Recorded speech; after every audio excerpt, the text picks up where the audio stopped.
Hi friends, எல்லோரும் எப்படி இருக்கீங்க? நல்லா இருக்கீங்களா? சாப்பிட்டாச்சா?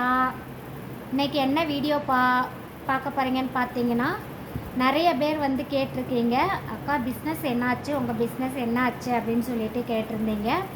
நான் வந்து அதை வந்து ஒரு வீடியோ ஒரு ஆளுக்காக என்னால் வந்து பதில் சொல்ல முடியலை. எல்லோரும் வந்து அக்கறையில் தான் கேட்குறீங்க, என்னாச்சு அதுக்கடுத்து சாரீஸ் போடலையே அப்படின்னு சொல்லிட்டு. ரொம்ப நன்றி, கேட்ட அனைத்து உறவுகளுக்கும் ரொம்ப ரொம்ப நன்றிங்க.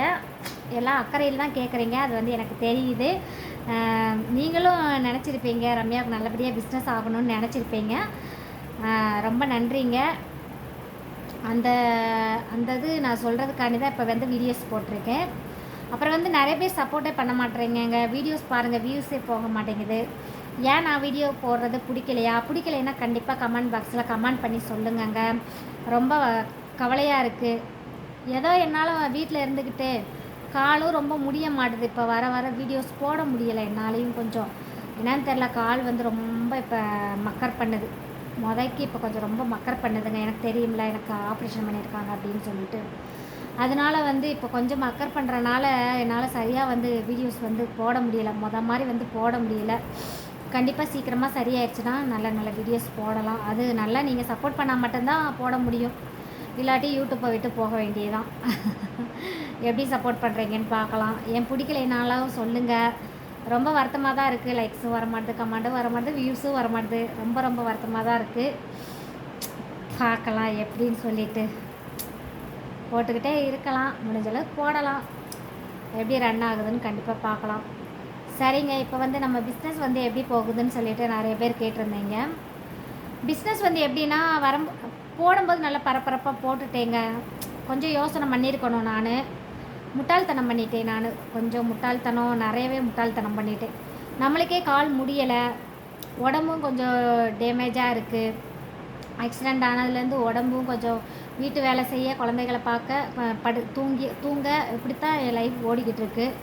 வர வர ரொம்ப உடம்பு முடிய மாட்டேங்குது, கால் சுத்தமாக முடிய மாட்டேங்குது. இதெல்லாம் எனக்கு தெரிஞ்சும் என் வீட்டுக்காருக்கு ஒரு ஹெல்ப் பண்ணலாம். சரி, யூடியூப்பில் வீடியோஸ் போட்டோம், அதில் தான் வியூஸ் போக மாட்டேங்குது. சரி, இதுலேயாவது கொஞ்சம் ஹெல்ப் பண்ணலாம். அவர் பாவம், அவர் ஒரு ஆளாக வந்து எங்கள் குடும்பத்தை வந்து மெயின்டைன் பண்ணுறாரு. அவருக்கு ஒரு சின்ன ஹெல்ப் பண்ணலான்னு சொல்லி தான் ஒரு நம்பிக்கையோடு தான் போட்டேன். அது வந்து சுத்தமாக ஃப்ளாப் ஆயிடுச்சு. ஒரு 2 நாள் வந்து லைவில் வந்து நல்லபடியாக தான் போட்டு, யூடியூப்பில் கூட நிறைய பேர் கேட்கல. ஆனால் இன்ஸ்டாகிராமில் வந்து நிறைய பேர் கேட்டாங்க. கேட்குறவங்க என்ன பண்ணுறாங்க, ஒரு சேலைக்கு ஒரு நாள் ஃபுல்லாக எடுத்துக்கிறதுங்க. ஒரு சேலையை காமிக்க சொல்கிறாங்க. நம்ம வீடியோஸ் போட்டு காமிச்சு எல்லா மாடலையும் காமிச்சு அனுப்பிச்சி விட்டு இது ஓகேன்னு சொல்கிறாங்க. எனக்கு அனுப்புங்கன்னு சொல்கிறாங்க. நான் இவ்வளோ அமௌண்ட்டுன்னு சொல்கிறேன். அதுக்கப்புறம் மூச்சே விட மாட்டுறாங்க. ஒன்று அமௌண்ட் ஜாஸ்தியாக இருக்குன்னு சொல்லணும், இல்லாட்டி அமௌண்ட்டு கம்மி பண்ணுங்கன்னு சொல்லணும். எதுவுமே சொல்லாமல் அமைதியாக போயிடுறாங்க. ஒரு 2 நாள் நான் என்ன பண்ணேன்னு தெரியுமா, இந்த காலை வச்சுக்கிட்டு அந்த சேரீயை எடுக்க, குனிய, எந்திரிக்க, வீடியோஸ் போட, லைவ் போட, இப்படியே போட்டுட்டு இருந்தனால எனக்கு ரொம்ப உடம்பு சரியில்லாமல் போயிடுச்சு. ரொம்ப கால் வலி வந்து ரொம்ப அழுக ஆரம்பிச்சிட்டேன். எனக்கே ரொம்ப வருத்தமாக போச்சு. தீபாவளி டைம் கரெக்டாக அந்த குனிஞ்சி இணிஞ்சி எந்திரிச்சது செஞ்சது, அது எனக்கு ரொம்ப கால் வலி ஏற்பட்டுருச்சு. என்னால் வந்து வியாபாரம் கண்டிப்பாக சுத்தமாக பண்ணவே முடியலை. மைண்டு வேறு ஒரு மாதிரி டிப்ரெஷன் ஆகிடுச்சுங்க, பண்ணவே முடியலை. அப்புறம் வந்து விட்டுட்டேன். என் வீட்டுக்காரரும் சொல்லிட்டார், விடு நான் பார்த்துக்கிறேன். ஒரு நல்ல வேலை அவர் இருக்கிற நம்பிக்கையில் தான் நான் வந்து கொஞ்சம் சாரீஸ் போட்டேன். பாவம், அவரையும் கொஞ்சம் கடனில் இழுத்து விட்டுட்டேன். அது எனக்கு நல்லாவே தெரியுது. அந்த கடவுளுக்கே தெரியும், அந்த முருகனுக்கே தெரியும். நான் கொஞ்சம் கடனில் இழுத்து விட்டுட்டேன், உங்களோட முட்டாள்தனம் பண்ணிட்டேன். கொஞ்சம் நான் உடம்புலாம் நல்லா ஆனோன்னு கூட போட்டிருக்கலாம். பாவத்தை அவரை வந்து நான் ரொம்ப கஷ்டப்படுத்திட்டேன். எனக்கு ரொம்ப கஷ்டமாக தான் இருக்குது.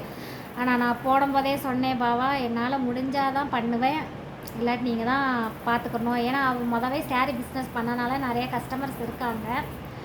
அந்த நம்பிக்கையில் தான் நான் வந்து போட்டேன். இப்போ வந்து அவர் வந்து ஒன்றா விற்றுக்கிட்டு தான் இருக்கார், ஒன்றா போய்கிட்டு தான் இருக்குது. ஏதோ நல்ல கஸ்டமராக பார்த்து, காசு கொடுக்குறவங்களா பார்த்து அவங்களுக்கு மட்டும் கொடுத்துக்கிட்டு வசூல் வாங்கிட்டு இருக்கோம். அவங்க மட்டும் கேட்டால் வந்து ஒன்றா சாரீஸ் எடுத்து கொடுத்துட்டு தான் இருக்கார். சரி, அப்படியே ஒன்றா விற்கட்டும். என்ன கொஞ்சம் கடனில் இழுத்து விட்டேன், அதுதான் கொஞ்சம் மன வருத்தமாக ஆயிடுச்சு. அது வேறு வெளியே வாங்கி கொடுத்தது தான் கொஞ்சம் மன வருத்தமாக ஆயிடுச்சு. கண்டிப்பாக அதை சீக்கிரமாக கொடுக்கணுங்க. இதுதாங்க என்னோடய நிலமை. இப்போ சாரீ பிஸ்னஸ் இப்போ பண்ணலை, இப்போ வந்து ஸ்டாப் பண்ணிவிட்டேன். அது என்னோடய ஃபுல் என்னோடய முட்டாள்தனம் தான் நான் சொல்லுவேன். முட்டாள்தனமான ஒரு முடிவு எடுத்துட்டேன். உடம்பு முடியலையே தெரிஞ்சும் ஒரு ஆசை, யூடியூப்பில் பார்த்துட்டு நிறைய பேர் பண்ணுறாங்கன்னு சொல்லிட்டு நம்மளும் பண்ணலான்னு ஒரு பேராசைப்பட்டுட்டு. ஆனால் நான் வந்து வியாபாரம்லாம் பார்த்துருக்கேன். கால் நல்லா ஆகாத முன்னாடிலாம் அதிலலாம் வந்து நான் சக்ஸஸாக வந்துட்டேன். அது வந்து நான் போட்டு வசூல் வாங்கிக்கிடுவேன், அதிலெல்லாம் நான் சக்ஸஸ் ஆகிட்டேன். ஆனால் இந்த ஆன்லைன் பிஸ்னஸ் வந்து என்னால் பண்ண முடியலை. அது வந்து ஃப்ளாப் ஆயிடுச்சு. அதில் வந்து இன்னுமே எனக்கு ரொம்ப மனசு கஷ்டமாக தான் இருக்குது. அந்த சேலையை பார்க்கும்போதெல்லாம் ரொம்ப மனசு கஷ்டமாக தான் இருக்குது. எல்லோரும் வந்து ரேட்டு கம்மியாக கேட்குறாங்க. நாங்களே ஆன்லைனில் பார்த்து தான் போய் சரக்கு பர்ச்சேஸ் பண்ண போனோம். ஆன்லைனில் போடும்போது கம்மியாக தரோன்னு போட்டுட்டு அங்கே போனோன்னே நல்லா வச்சு செஞ்சு விட்டுட்டாங்க. நாங்கள் அப்போயே வந்து எடுக்காமல் விட்டுருக்கணும். எடுத்து முடிச்சோன்னா கம்மி பண்ணுறேன்னு சொல்லிவிட்டு கடைசியில் எடுத்து பில்லு போட்டோன்னே நாங்கள் எடுக்கும் போதே சொன்னோம், நீங்கள் கம்மி பண்ணால் தான் எடுப்போம், நீங்கள் ஆன்லைனில் போட்ட இது கொடுத்தா தான் எடுப்போம் அப்படின்னு சொன்னோம். பில்லெல்லாம் போட்டுட்டு நீங்கள் எடுத்தாகணும் அப்படின்னு சொல்லிட்டாங்க. வேறு ஒன்றும் பண்ண முடியல, குறைக்கவும் இல்லை காசு. நாங்கள் எங்களுக்கு கம்மியாக கொடுத்துருந்தா நாங்களும் கண்டிப்பாக ஆன்லைனில் கம்மியாக கொடுப்போம். ஆனால் எங்களுக்கு கட்டுப்படி ஆகாதுங்க. நாங்களே ஜாஸ்தியாக தான் போட்டுட்டு வந்து ஒரு ஆன்லைனில் பார்த்து யாருமே போய் போடாதீங்க. முட்டாள்தனம் பண்ணுறாங்கங்க, நல்லா ஏமாத்துறாங்க. அதனால் தயவு செஞ்சு ஆன்லைனில் பார்த்து யாருமே போய் சாலி பர்ச்சேஸ் பண்ணாதீங்க. ஃபுல் ஏமாத்துகிற வேலை தாங்க. அவங்களும் கடை வச்சுருக்காங்க, ஏமாற்றிட்டாங்க நம்மளை. நல்லா வந்து மண்டையில் மசாலா அரைச்சி விட்டுட்டாங்க.